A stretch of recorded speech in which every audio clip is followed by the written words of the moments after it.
வாங்க நண்பர்களே, இன்றைக்கி நம்ம மிளகு தக்காளி கீரை எப்படி கடையலான்னு பார்க்கலாம். ஃபஸ்ட்டு மிளகு தக்காளி கீரையை நம்ம ஆஞ்சிக்கலாம். எப்படி ஆயணும்னா,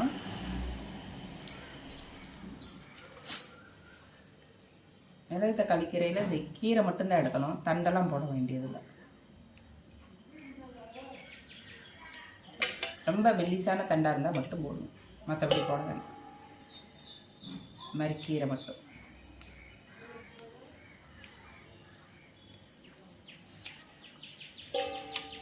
ஆஞ்சிட்டு வந்துக்கிறேன். ஃப்ரெண்ட், இந்த மாதிரி பழுத்த கீரை பூச்சிக்கீரை இருந்துச்சுன்னா எடுத்துருங்க. எடுத்து போட்டுட்டு நல்ல கீரையை மட்டும் எடுத்து போடுங்க.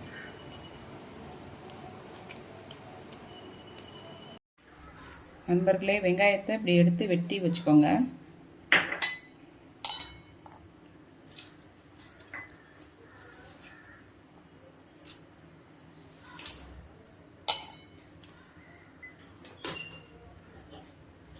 கீரை ஆஞ்சிட்டு வந்தாச்சு.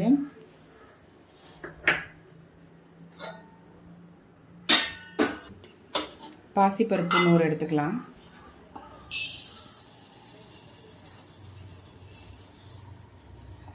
எடுத்து கழுவிட்டு வந்துடுறேன்.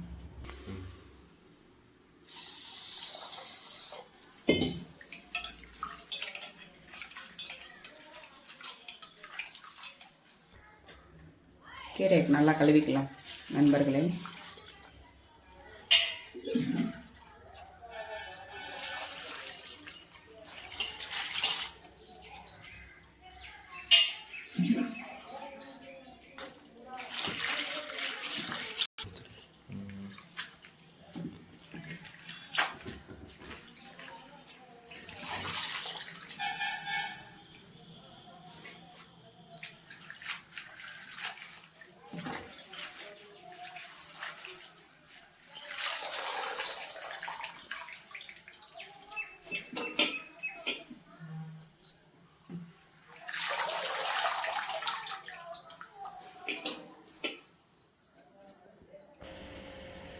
நண்பர்களே, கீரையை நல்லா அலசி அள்ளி வச்சாச்சு. இப்போ நம்ம அடுப்பு பற்ற வச்சுக்கலாம்.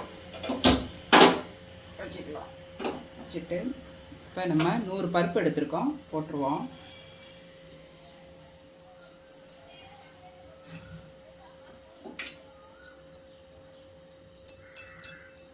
தண்ணி கொஞ்சம் அலசி, இந்த அளவுக்கு தண்ணி ஊற்றுங்க போதும் கீரை வேகிறதுக்கு. தேவைன்னா ஊற்றிக்கலாம். வெங்காயம்,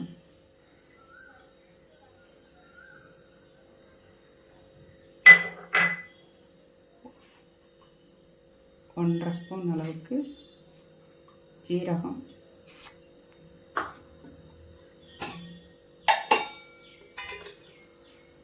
மஞ்சத்தூள் ஒரு 1/2 ஸ்பூன் போட்டுக்கோங்க.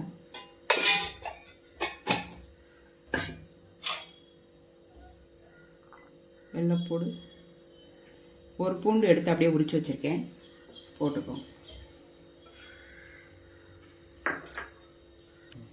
தக்காளி பழம் 2 எடுத்து கட் பண்ணிக்கோங்க. பச்சை மிளகாய் 4 இந்த மாதிரி கீரி போட்டுக்கோங்க.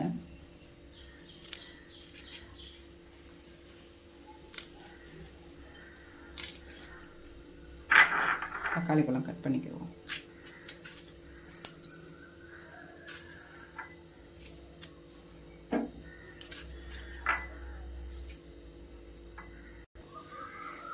தக்காளி பழத்தில் நண்பர்களே, எந்த மாதிரி கட் பண்ணணும்னா, இந்த இதை இந்த பகுதியை எடுத்துருங்க. இப்படி எடுத்துட்டு போட்டால் தான் நல்லது.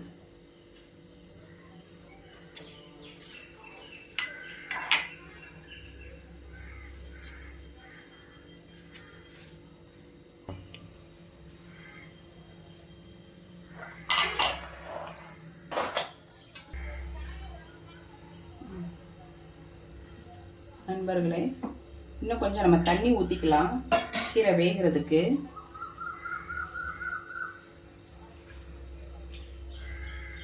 தண்ணி ஊற்றி மணத்தக்காளி கீரையில் என்ன நன்மை இருக்குன்னு பார்க்கலாங்களா?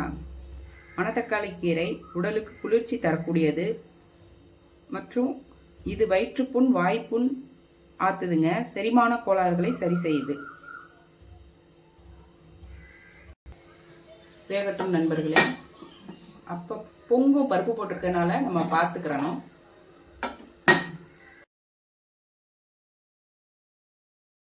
வாங்க நண்பர்களே, கீரை எப்படி இருக்குன்னு பார்க்கலாம். இந்த மரக்கொடி வருது பாருங்கள். அப்படியே நம்ம தட்டை எடுத்துடணும், இல்லைன்னா அப்படியே பொங்கி கீழே ஊற்றிடும். அப்படியே லைட்டாக நம்ம அப்படி கிண்டி விட்டோம்னா இந்த பருப்பெல்லாம் சரியாக எல்லாம் கலந்து நல்லா வேகும்.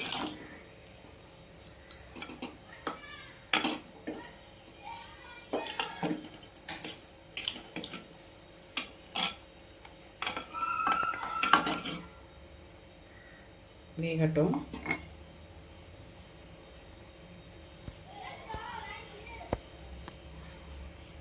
நண்பர்களே, நல்லா கொதிச்சு வேகுது. நம்ம உப்பு போட்டு கொஞ்சம் வேக வைப்போம், சீக்கிரம் வேகட்டும்.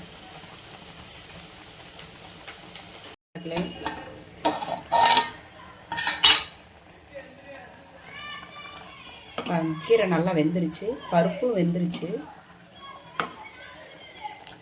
இப்போ நம்ம அமர்த்திக்கலாம் அடுப்பை.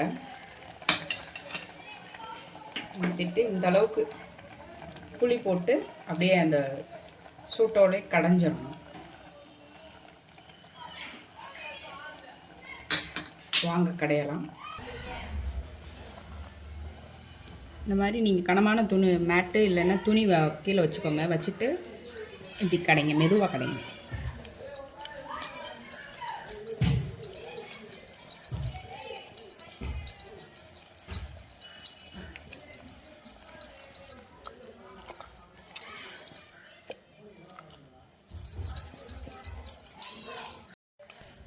நண்பர்களே, நல்லா கடைஞ்சாச்சு. இங்கே பாருங்கள், நம்ம ஊற்றின தண்ணிக்கும் கடையிறதுக்கு கரெக்டாக இருக்குது பாருங்கள். சாப்பாட்டில் ஊற்றி சாப்பிட்ற அளவுக்கு நல்லா கடைஞ்சாச்சு. வாங்க தாளிச்சிக்கலாம்.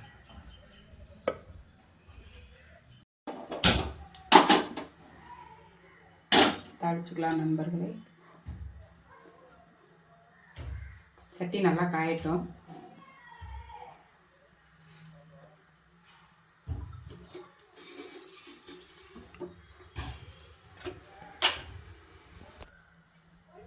நல்லெண்ணெய் தேவையான அளவு ஊற்றிக்கோங்க நண்பர்களே.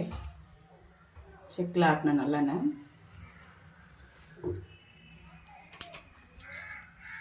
போட்டுக்கலாம்.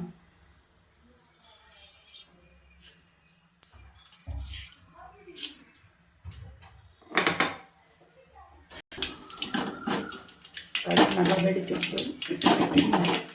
படைச்சி இப்போ நம்ம பட்டை வத்தல் ஒரு 3 கட் பண்ணி விட்டாச்சு. இது கூட ஒரு 3/4 ஸ்பூன் அளவுக்கு பெருங்காயம் போட்டுக்கோம். போட்டு தாளிச்சு கொட்டிடலாம்.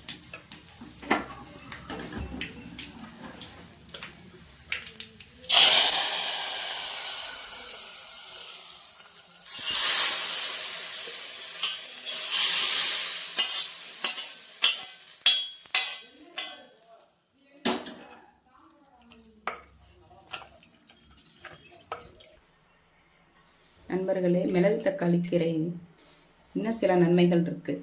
உங்களுக்கு செரிமானத்தை மேம்படுத்தி நல்ல ஜீரணமாகிறது. அப்புறம் சோரியாசிஸ், முகப்பரு போன்ற பிரச்சனைகள் தீருதுங்க. எப்பயும் காலையில் கொஞ்சம் வெறும் வயிற்றில் நம்ம இந்த மிளகு தக்காளி கீரையை எடுத்துக்கிற போது உடல் ஆரோக்கியம் மேம்படும். லைக் பண்ணுங்கள், ஷேர் பண்ணுங்கள், சப்ஸ்கிரைப் பண்ணுங்கள். நன்றி மக்களே.